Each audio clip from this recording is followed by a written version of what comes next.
Ryan, what's this huge package? Oh, that's her luggage. It turned out to be more than I expected, and I was surprised too. What? What are you doing? Well, I'm getting married to her, so I'll be divorcing Kyra. You're unbelievable. Say whatever you want. Well, fine. Your behavior up until now has made my affection for you disappear. I'm divorcing you. Your obedience is helpful. By the way, Dad, how about giving me this house as a gift while you're still alive? Huh? Regardless, this house will be mine once you're gone. I'll be living here with my affair partner. Kyra can take you and leave. What are you saying? This is my house. What? My name is Kyra. We're in our 3rd year of marriage, and I'm currently 3 months pregnant. Ryan, my husband, and I started as co-workers, helping each other out at work, and our relationship blossomed into love. After 2 years of dating, we got married. Since then, I changed jobs to work at a different company, and we both contribute to our household income. Given that my husband is an only child, we decided to live with my in-laws after marriage. There's been no mistreatment or bullying from them. Both my father-in-law and mother-in-law have calm personalities, and I've never witnessed them getting angry or arguing. On weekends. Margaret, what would you like for lunch today? It's hot, so how about a tuna salad sandwich? That sounds good. I'll also prepare a simple side dish. Kyra, you must be tired from work. It's your day off, after all. Oh, don't worry about it. Her cooking is far better than mine. Nonsense! Your cooking is delicious, Kyra. Right, Edward? Absolutely. Thank you. My in-laws treat me like their own daughter, and as someone who lost my biological parents early in life, I feel grateful for their love.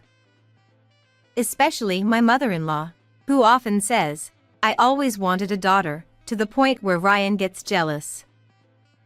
He teases, Mom, you're so focused on Kyra that you forget about me. I believed these heartwarming moments would continue forever. However, when I was 6 months pregnant, I received a phone call at work. It was almost closing time at work. Kyra, it's urgent! Margaret collapsed!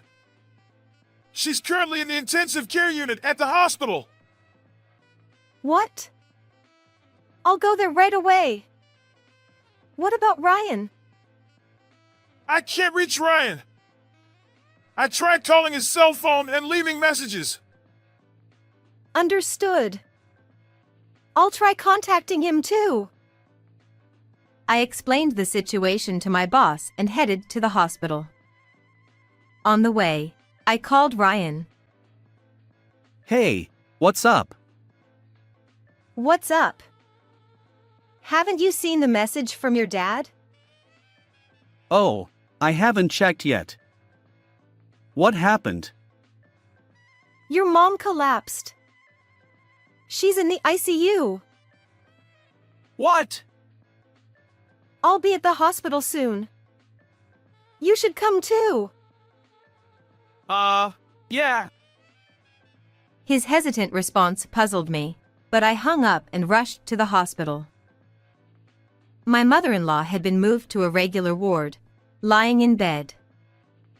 Beside her, my father-in-law looked distressed. Edward, how is she? She seems stable now. It was a heart attack due to her pre-existing condition. She fell during the attack and injured her spine. She'll need a wheelchair and caregiving. What? That's... At that moment, my phone rang. It was Ryan. Hey, how's Mom doing? She's resting in her room. Is her life in danger? Well, not immediately, but the fall during the attack injured her spine. She'll need a wheelchair. I see. Well, caregiving is covered by you and Dad, right? I don't need to come. What are you saying? Your mother collapsed. How can you prioritize anything over that? I have other plans, so I can't make it. Take care. What? Ryan! He abruptly hung up. Father-in-law asked. Can't Ryan come? I couldn't believe he'd prioritize something else over his own mother's health.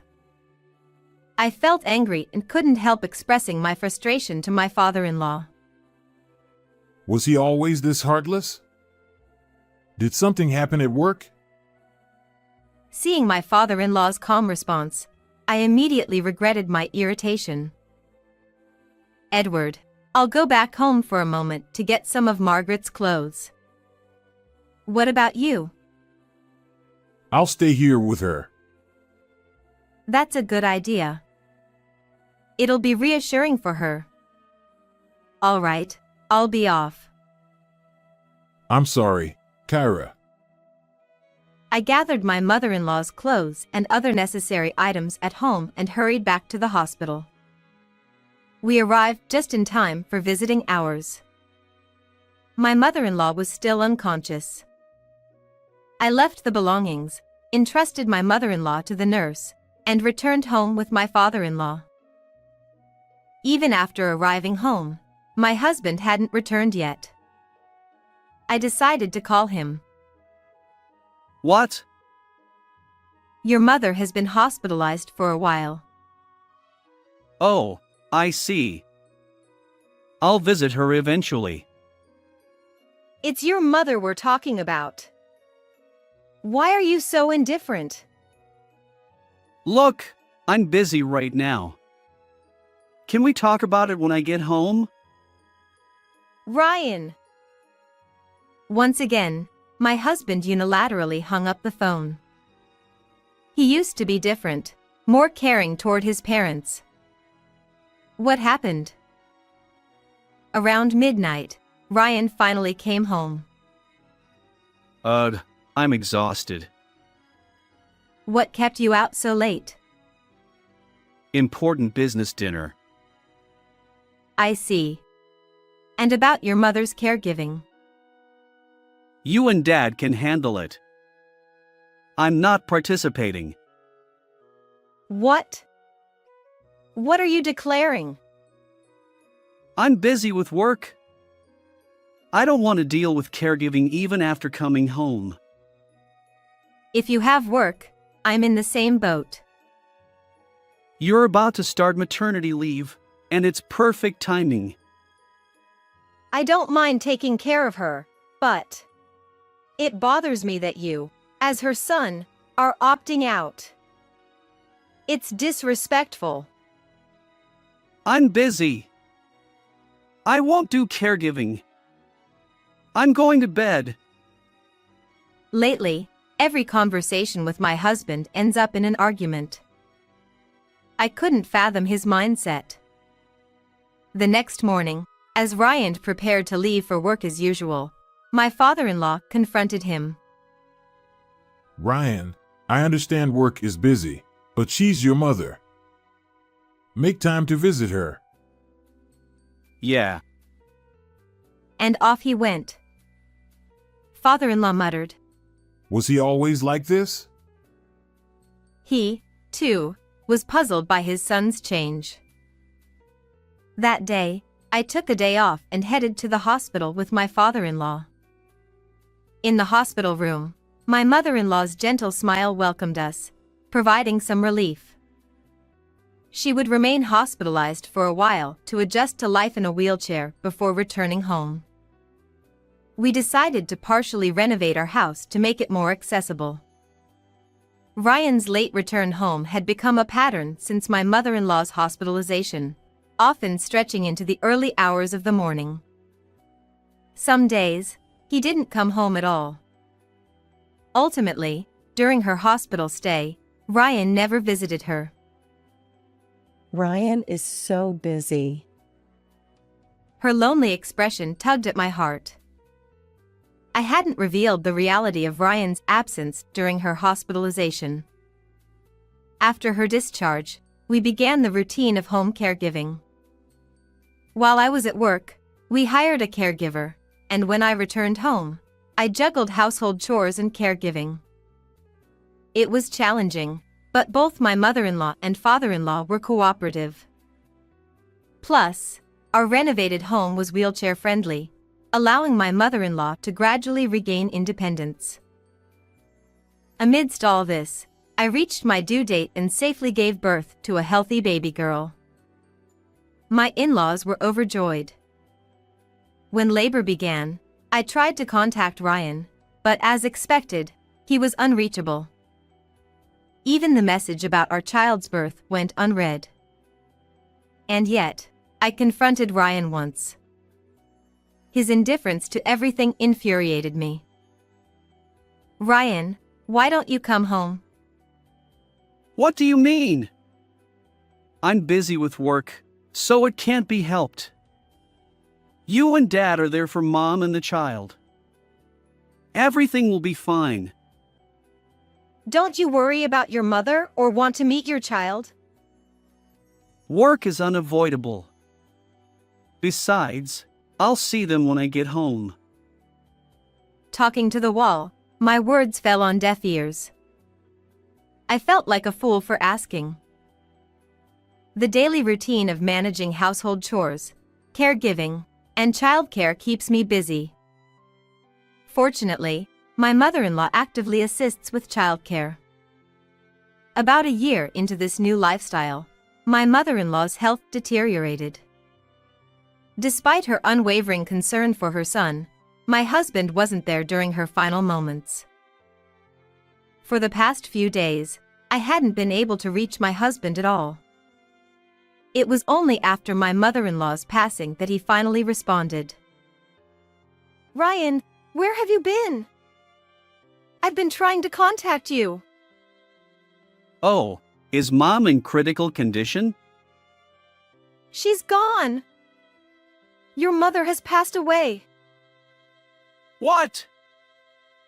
His surprise was evident, but his next words left me stunned. It can't be helped. I'm busy with work. How can you prioritize work over your dying mother? The company would surely understand if you explained the situation. You're always nagging. I'm busy. Is that so? Busy, huh? Fine, do as you please.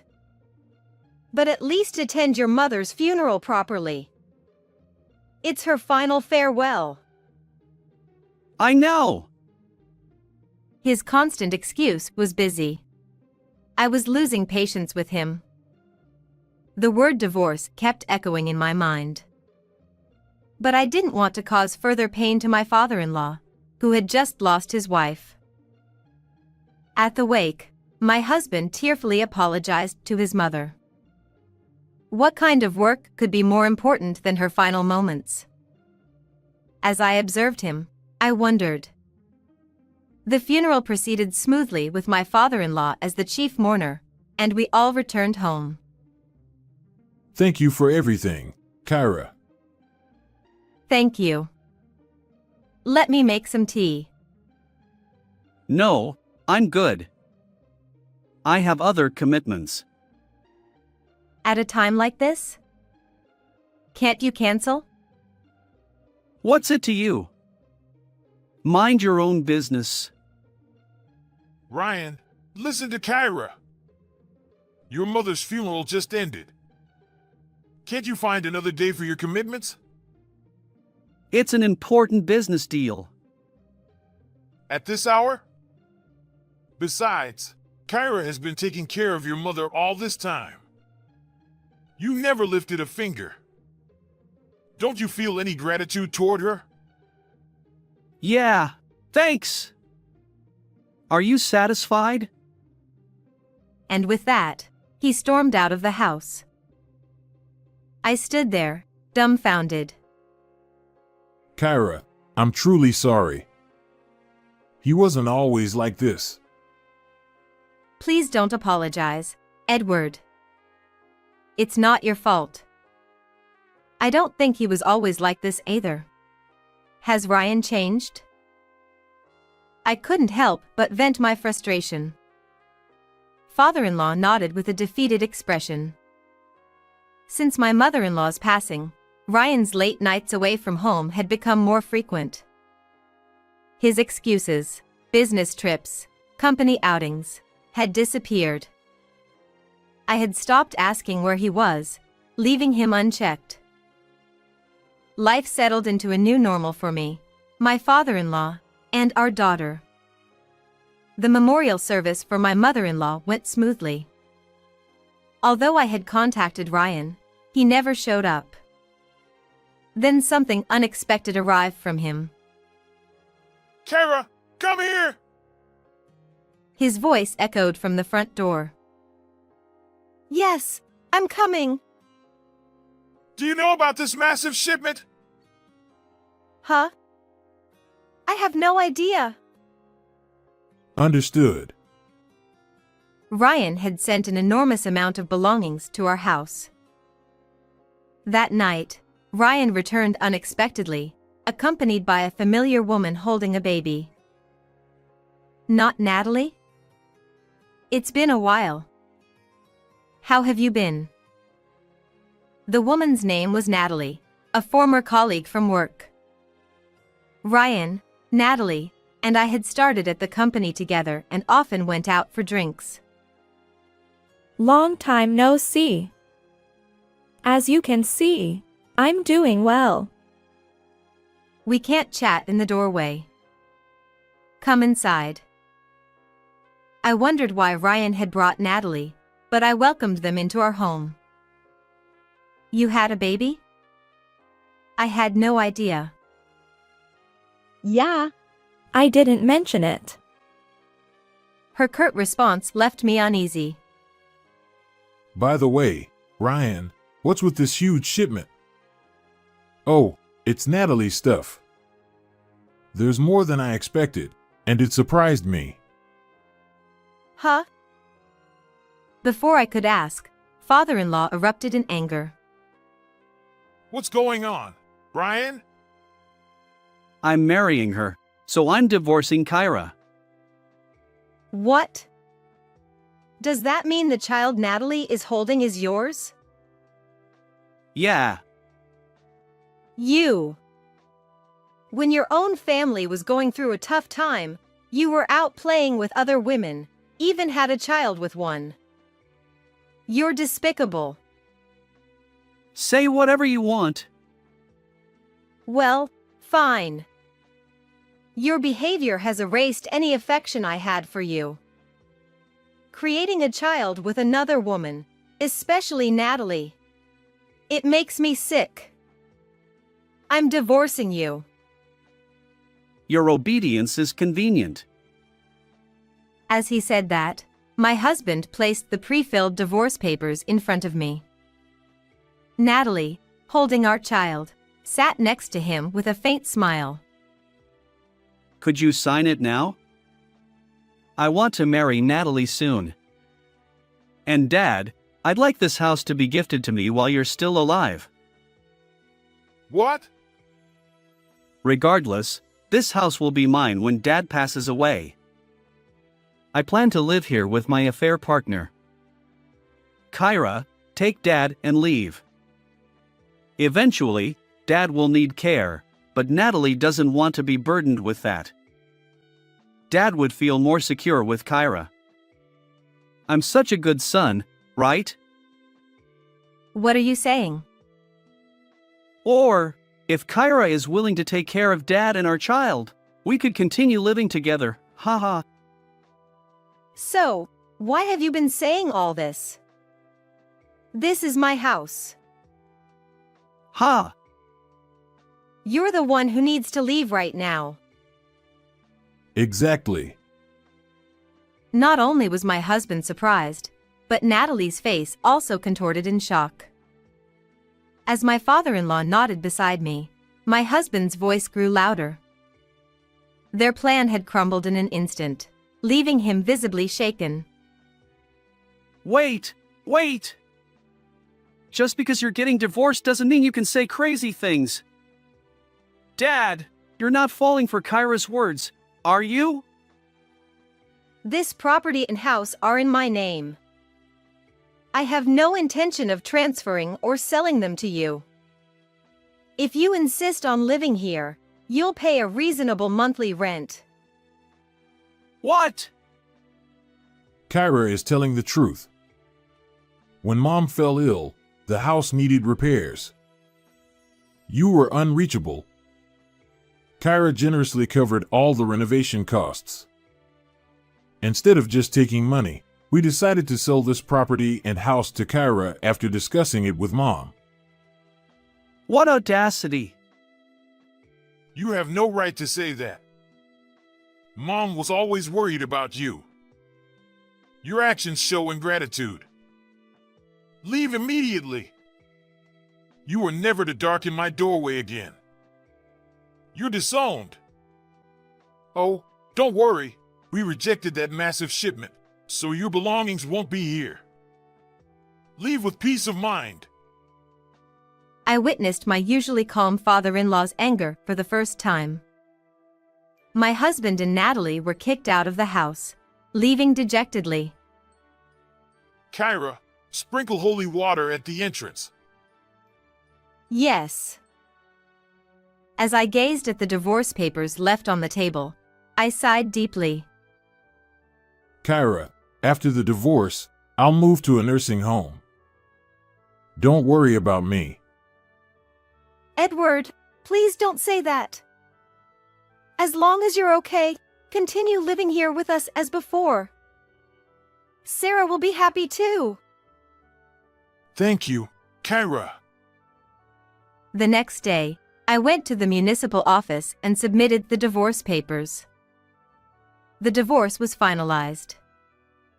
Later, the lawyer demanded alimony and child support from my ex-husband. We also sought compensation from Natalie, his affair partner. How can I pay child support for Kyra's child when it's costing me for Natalie's child? It's still your child. You must pay child support. Kyra has money. She's just trying to squeeze more out of me. Assets don't affect alimony or child support claims. Despite my ex-husband's protests, he begrudgingly signed the lawyer's documents. As for Natalie, she turned out to be the worst. I always disliked Kyra. Ryan was always dependent on her. I stole your precious person. Ha! Is that all you have to say? My affection for Ryan, who doesn't care for his parents, has already vanished. Do as you please. Stop being a sore loser.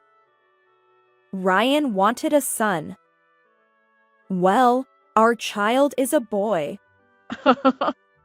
With a triumphant attitude, she signed the compensation documents. Although her behavior infuriated me, I reminded myself that our ties would end here. With the paperwork completed, I left the office. Afterward, my ex-husband and Natalie got married, but Natalie's plan to take everything, the house and even my husband, from me didn't quite work out. They ended up living in a small apartment, constantly arguing. Suddenly, an unfamiliar man showed up at their door, insisting on meeting the child. He claimed to be the true father of Natalie's child. Despite Natalie's denial, my ex-husband began to question why the child bore no resemblance to him. A paternity test revealed a 0% chance of him being the biological father. The mysterious man turned out to be the real father. My ex-husband divorced Natalie on the spot, and she and the child were kicked out of the house, returning to the man. My ex-husband came to my father-in-law and me, kneeling in front of our doorstep. I was a fool. Please forgive me. I was deceived by Natalie. She seduced me. Can I see our daughter? You're just as guilty for falling for her trap. What face do you have to meet our daughter? I won't allow it. But when Mom was ill, I had promised to meet Natalie. She threatened to expose everything to you if I didn't prioritize her. Then I was there for Natalie's childbirth and missed Mom's final moments. Damn it! To miss my parents' passing because of a stranger's child. I'm not at fault. With that, my husband broke down in tears. Even witnessing my ex-husband's distress, I couldn't help but think he deserved it. My father-in-law said, You'll regret this for the rest of your life. Live honestly from now on. His words carried the kindness of a father. However, he never nodded in agreement with my ex-husband's return. My ex-husband left with slumped shoulders. But here's what I know. He's been struggling at work, facing gossip and feeling uncomfortable. A former colleague, upset about my divorce reason, inadvertently spread rumors. It's hard not to feel a sense of satisfaction. As for Natalie, the man who barged into their apartment turned out to be her fling. She successfully tempted my ex-husband, thinking she could take everything from me. But when she learned I was pregnant, she felt competitive and wanted to get pregnant too. After failing to conceive with my ex-husband, she seduced another friend, resulting in her own pregnancy. Whether the child belongs to my ex-husband or her fling, she pressured my ex-husband into marriage. A coworker revealed Natalie's true intentions by getting her to spill the beans. Natalie quit her job and moved into the fling's apartment. Unfortunately, he turned out to have a violent streak, and she now lives in fear. As for me, I lead a peaceful life with my father-in-law and my daughter. While I'm at work, my daughter stays at a daycare center, and on weekends, my father-in-law watches her while I finish household chores. This weekend, we'll visit my mother-in-law's grave on the anniversary of her passing. How did you find this story? Don't forget to subscribe to the channel. Until next time in the next video.